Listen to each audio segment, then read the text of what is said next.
about 80 countries were practicing torture. Then we have Brazil, where there are many cases of torture in prisons, Guatemala.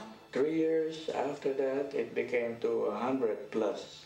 In Ukraine there's lots of cases of torture. Netherlands, Finland, the Czech Republic, Polonia, South Africa.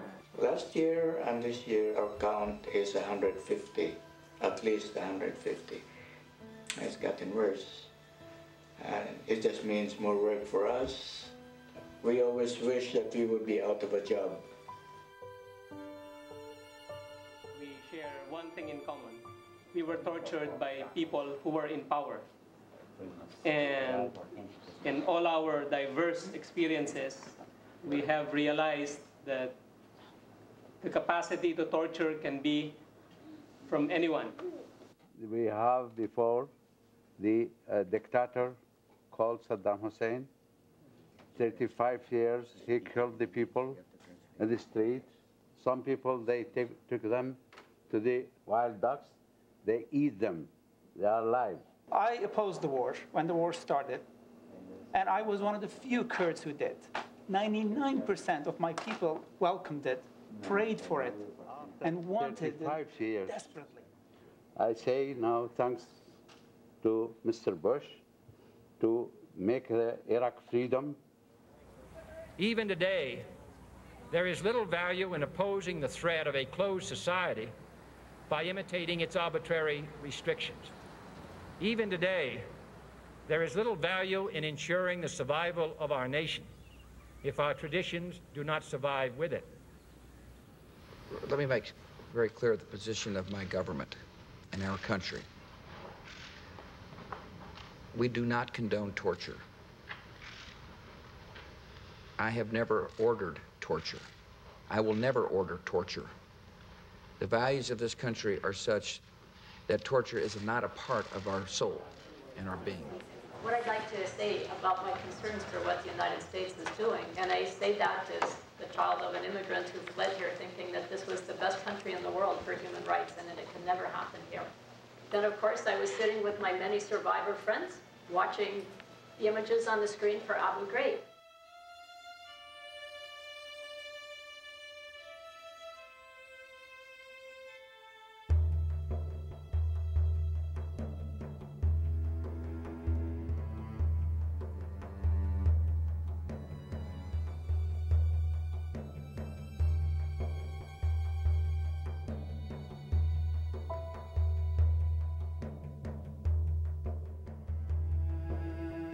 That man on the box, that iconic photograph with the wire is coming off his hands. In intelligence circles, all the experts call that the Vietnam position. People learned it in Vietnam, they took it to Central America, they also took it back home. Now they're dying on hunger strikes in Guantanamo, and we're still hearing that it's a few bad apples. The cycle has to end. And there is very grave danger that an announced need for increased security will be seized upon by those anxious to expand its meaning. Those techniques are something that a few soldiers thought up on a Saturday night. The CIA says we hold the person's head underwater till they think they're going to drown, and that it's not quite torture. It's really not much more than a pool dunking. A number of our members of T.A.S.S. have been waterboarded. One who was waterboarded. Would dunking water is a no-brainer if it can save lives? Well, it's a no-brainer for me, but for a while there I was criticized as being the vice president for torture. We don't torture. That's not what we're involved in. Interestingly, the only people who were really in favor of this and who were redrafting those definitions, bending the law basically, were people who had never been in combat. Colin Powell and all of the people in the military who had actually done combat duty were up in arms. They were desperate. We've said waterboarding is legal. That means our kids can get waterboarded. We're hearing from people who have served in the military and are serving because they're worried about young Americans who may be captured in the future, subjected to mistreatment and torture, and lose the protections of the Geneva Convention. Future conflicts, other nations may amend it to their liking, and it would put the lives of our men and women in the military who may become captured in danger. Senator McCain says your plan would put U.S. troops at risk. What do you think about that? This debate is occurring because of the Supreme Court's ruling that said that we must conduct ourselves under the Common Article 3 of the Geneva Convention. And that Common Article 3 says that, there will be no outrages upon human dignity. It's very vague. What does that mean? Outrages upon human dignity. That's a statement that is wide open to interpretation. T.A.S.S was present at the nomination hearings of Attorney General nominee Alberto Gonzales, the U.S. Attorney General. The T.A.S.S made it clear that the issue that he had participated in drafting, essentially what I would describe as pro-torture memos that gave legal justification despite U.S. law and despite international law for U.S. personnel to engage in torture in the war on terror effort. Can be court-martialed, not the CIA. They're civilian. The FBI and the police can be sued here in this country and will be, not the CIA, because they're outside the United States. They get away, literally, with murder. When I proposed this legislation, I explained that I would have one test for the bill Congress produced.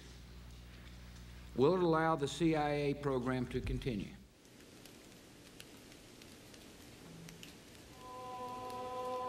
De agua que cae desesperada y rota.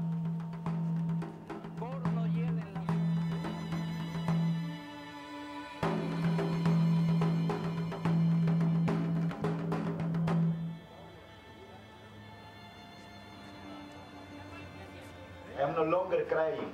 I'm no longer telling my story for the sake of telling the story. My healing comes when I'm able to empower myself and fight torture.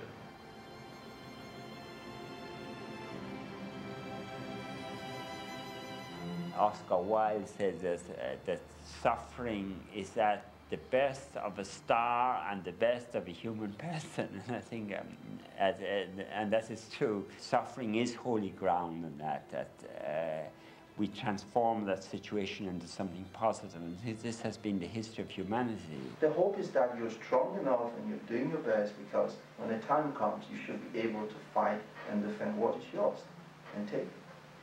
That's the hope. That's the basis of American history. The only thing you can do to fight torture is to make the United States help us. America now has responsibility for all people. The whole international community is looking up to America. We admire the American style of democracy.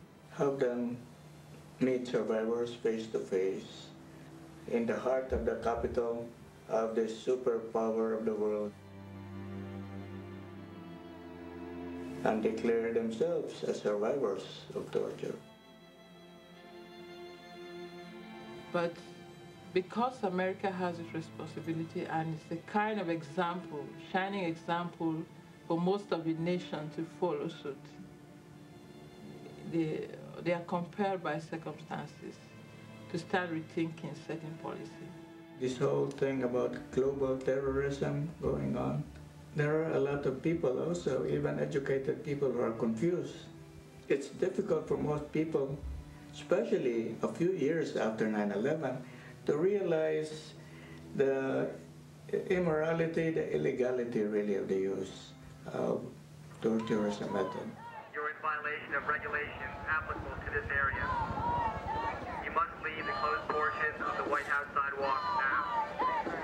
All persons remaining on the closed portion of the White House sidewalk will be arrested. My feeling is that I'm doing this for the people who are torture survivors. If they do it, they would be deported. But I can do what my rights are as a citizen and be civilly disobedient.